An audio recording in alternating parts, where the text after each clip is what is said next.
কে আমার একটা ইউটিউব সাবস্ক্রাইবারের সঙ্গে দেখা করাই, আর সেখানে আমি এসেছিও। এটা হলো সাথী দিদির পার্লারের ভেতরটা, আর এই সাথী দিদি হলো আমার সাবস্ক্রাইবার একটা। সাথী দিদি, তুমি কিছু বলতে চাও? মিঠাই ডেলিহান্ট খুব ভালো লাগে আমার। আমি সাবস্ক্রাইব করেছি, আর কটা মাত্র বাকি আছে, আপনারা করে দেবেন সাবস্ক্রাইব।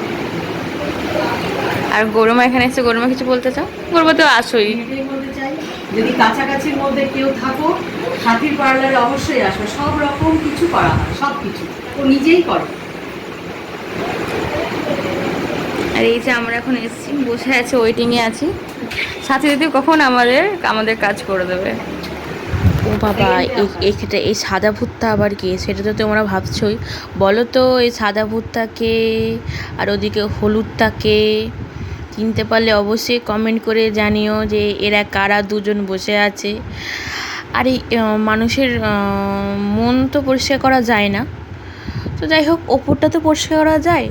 তো ওপরটা পরিষ্কার করতেই আমরা পার্লার চলে গেছিলাম।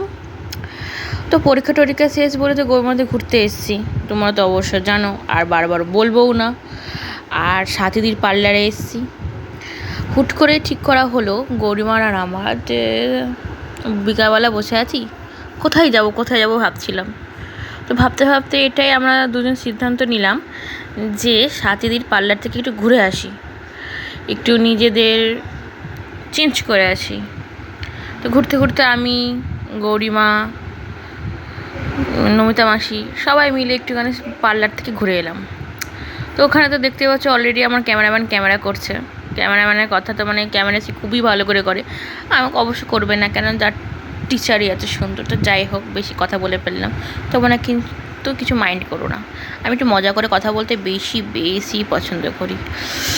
তো আমার তো এত আরাম লাগছিল মাসাজটা খেতে।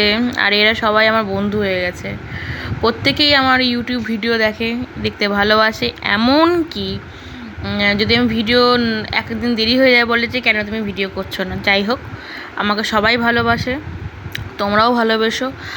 আর নেক্সট ভিডিও দেখা